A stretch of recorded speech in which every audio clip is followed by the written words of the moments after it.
nanti laki-laki di surga kesibukan sehari-hari hanya memecahkan keperawanan istri-istrinya. Coba logikanya di mana coba? Saya jujur aja tidak percaya dan mengecam keras ini ajaran mereka ini. Apalagi ajaran bidadari di surga. Satu orang 70 bidadari lah, sekian miliar orang. Berapa miliar bidadari? Logikanya masuk akal gak sih? Hanya orang bodoh, orang dungu yang percaya dengan omongan ustaz-ustaz koplak. Kita ini nggak dipoligami di dunia ini, di akhirat pun mereka akan dipoligami, ya kan? Nih ibu-ibu harus tahu nih, walaupun istri suami anda di dunia nggak mempoligami nanti, di surga nanti, andai kata dia penduduk surga, dia akan poligami nanti. Ya, bahkan dalam beberapa riwayat disebutkan sebagai penduduk surga, istrinya dalam surga berapa? 70 orang dari bidadari selain istrinya. Nah, masya Allah. Di dunia baru ngomong mau nikah ya udah lempar piring, udah terbang piring dari dapur. Ya, di surga nanti suami anti punya bidadari 70 orang bidadari. Kalau gitu Ustaz nggak maulah masuk surga, di dunia poligami, di akhirat pun nggak masuk, di surga pun poligami. Ya, terserah, kalau nggak mau masuk surga berarti masuk neraka, ya kan? Salah satu nikmat yang ada dalam surga adalah pesta seks. Minta maaf, karena inilah yang kita tahan-tahan di dunia. Inilah yang kita tahan-tahan di dunia. Dan kenikmatan terbesar yang diberikan Allah Subhanahu wa ta'ala di surga adalah pesta seks. Adalah pesta seks. Adalah pesta seks. Laki-laki disuruh menahannya, lagi musim panas gitu ya. Gitu kan, perempuan ini kuat sebenarnya. Saya tidak setuju kalau dibilang perempuan lemah. Laki-laki kalau naik pesawat itu pakai jaket. Perempuan kalau naik pesawat itu pakai tank top. Masya Allah kuatnya. Sibuk dengan siapa? Dengan istri-istri mereka. Hum wa azwajuhum fi dhilalin 'alal araiki muttaqi'un. Dengan istri-istri mereka di atas tempat tidur mereka bertelekan. Sepakat ahlu tafsir dari kalangan para sahabat dan juga dari kalangan tabi'in, mereka menyatakan bahwasanya kesibukan penduduk surga tatkala itu iftidadul abkar, yaitu memecahkan keperawanan para bidadari. Ternyata ini kesibukan mereka. Mohon maaf, ini pembicaraan 17 tahun ke atas. Mau dilanjutkan atau diberhentikan? Saya nggak enak sama ibu-ibu. Nggak usah, lanjut. Nggak apa. Kami harus minta izin dengan istri. Tak ada. Saya ke sini, nikah saya sekali lagi sini. Istri saya tak tahu. Sah. Kemudian besok nanti malam ke Jakarta. Jakarta nikah sekali lagi. Sah. Kemudian habis itu nanti kami ke Yogyakarta, pengajian di Jogja. Nikah sekali lagi. Sah. Yang kelima baru tak sah. Selama masih 4 sah. Jadi kalau mau tetap sah gimana? Ceraikan yang satu, nikah lagi. Ceraikan satu, nikah lagi. Maka dia bisa terus. Maka dia bisa terus. Halo sahabat Indonesia, kita bertemu lagi dalam Opini Rudi. Sahabat Indonesia, Opini Rudi kali ini agak berbeda. Saya sengaja memutarkan video komplit, kompilasi dari para pendakwah agama Indonesia saat ini. Macam-macam. Ada yang namanya Ustadz Farhan Abu Furaihan, Ustadz Sam, Ustadz Firanda, Ustadz Koplak, Ustadz Sek, Ustadz Selangkangan. Lucu. Coba saya agak geli ya mengomentari logika berpikir pendakwah agama seperti ini.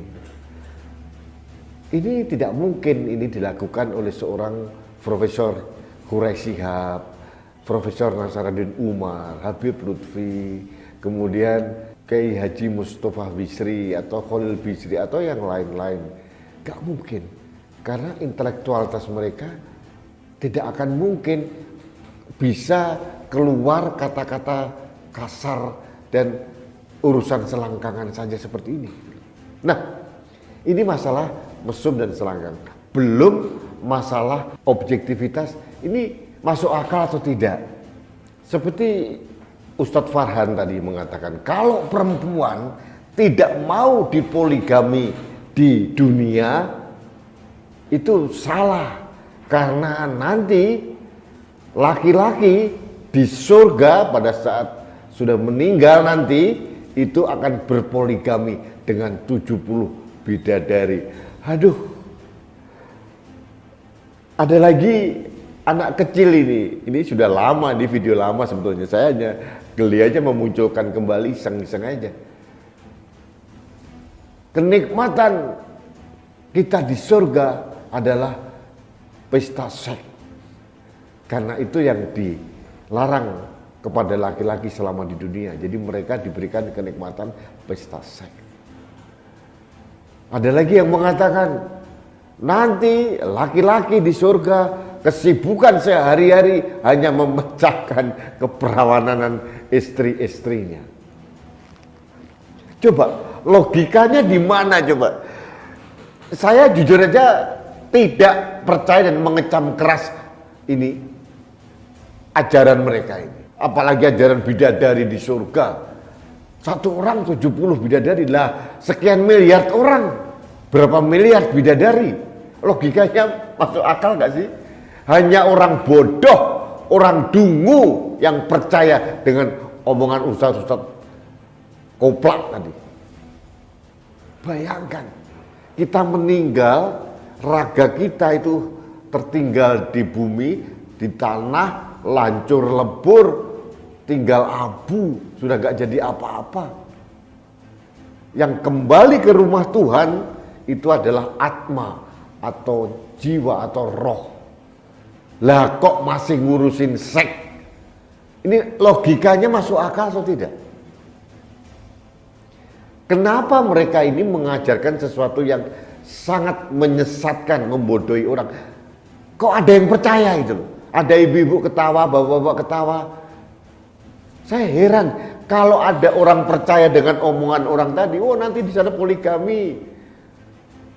Laki-laki dapat sekian puluh bidadari, perempuan dapat apa? Kok enakan gitu? Seolah-olah laki-laki itu makhluk yang lebih diistimewakan sama Tuhan. Seolah-olah nanti di surga itu memang kita kayak lahir kembali seperti sekarang ini secara fisikal. Ini yang membuat saya agak geram ini. Ajaran-ajaran seperti ini kok merajalela ya. Dan yang membuat saya agak marah, kenapa ulama besar yang mempunyai keilmuan tinggi, termasuk Majelis Ulama Indonesia, kok membiarkan merajalelanya ustadz-ustadz koplak seperti ini. Ustadz hanya berpikir tentang seks, mesum, selangkangan, dan menghajar, mengobrak-abrik logika dari jamaahnya. Coba masuk akal tidak? Ayat mana yang mengatakan di sana ada bidadari, kemudian kita berpoligami dengan bidadari, tiap hari pesta seks di surga? Bagaimana mereka mendegradasi yang namanya dalam tanda kutip surga itu? Rumah Tuhan, rumah Allah. Hanya orang-orang terpilih yang masuk surga, konon begitu. Tapi didegradasi oleh mereka hanya untuk kepentingan nafsu. Aduh ya Allah.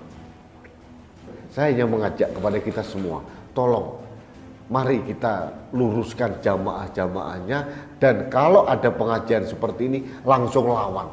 Karena tidak masuk akal dan ini salah dan ini menyesatkan. Hanya orang bodoh yang percaya dengan omongan ustadz seperti tadi itu. Kita sedang disesatkan. Dan mohon kepada ulama yang lain, pemerintah, kemudian Majelis Ulama Indonesia, buat ditertibkan ini ustadz-ustadz seperti ini. Saya udah geram aja melihat seperti ini. Karena ini penuh penyesatan gitu loh. Jangan sampai pikiran kita itu hanya dikotori, dicemari dengan urusan seksual semata. Ini menurut saya benar-benar rusaknya dunia perdakwahan karena diisi oleh orang-orang seperti ini. Mari kita bergerak bersama untuk melawan mereka-mereka, melawan akal sehat, melawan penyesatan, dan melawan hoax. Bagi saya, ini sudah masuk pasal penipuan secara publik. Mereka tidak punya dasar. Dasarnya pun apa?